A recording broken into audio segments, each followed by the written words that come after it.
All right, this is chapter Armistice. And remember that armistice means agreement.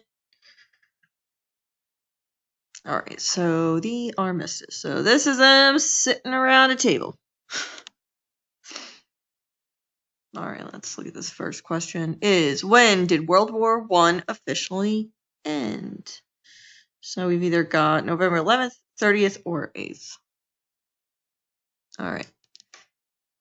At 7 a.m. on November 8th, 1918, Marshal Ferdinand Foch met with the German Armistice Commission in a railway car in the, it's probably Compiègne forest outside of, I'll look up how to pronounce that, outside of Paris.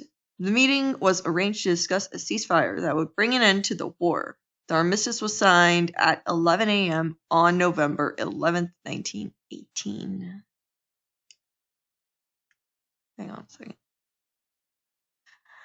Ceasefire. Okay, when news of the war's end reached the trenches, so I'm assuming it's the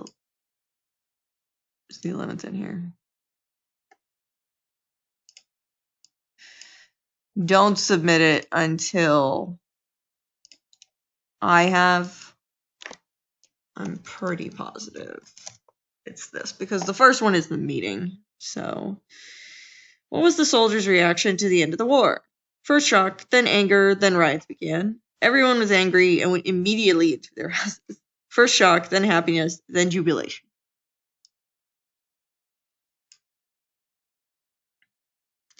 When news of the war's end reached the trenches, men on both sides were dumbfounded. That basically means you're just standing there and you can't say anything. You're like, what? They stood silently, their mouths open in disbelief. Then they began to laugh and cry, and soon they were cheering wildly. Finally, they left the trenches and walked out into no man's land. So there they are, all happy.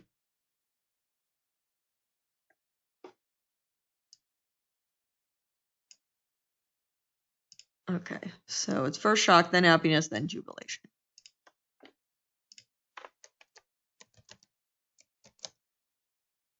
All soldiers held on to their items from the war.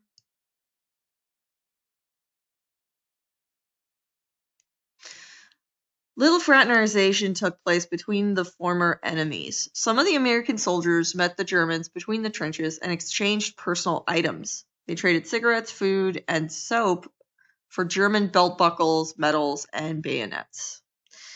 Even a few German pistols were attained in the bargaining.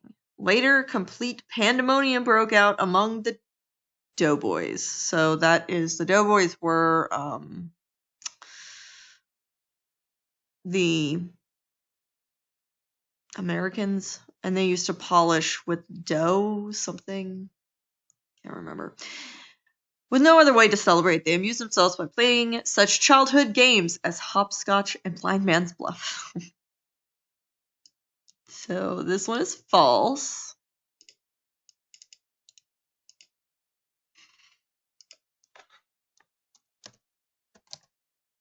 Then we have the Germans were just as happy as the other countries and did not feel bad about losing the war.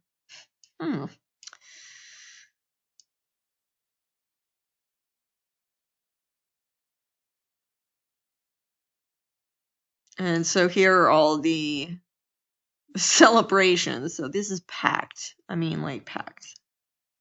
All right. In Washington, Paris, London, and Rome, crowds poured into the streets. Bands played, and people danced and sang. The atmosphere in Germany and other defeated countries was more subdued. They had lost the war and would continue to feel the weight of this loss for years to come. So, false on both of these.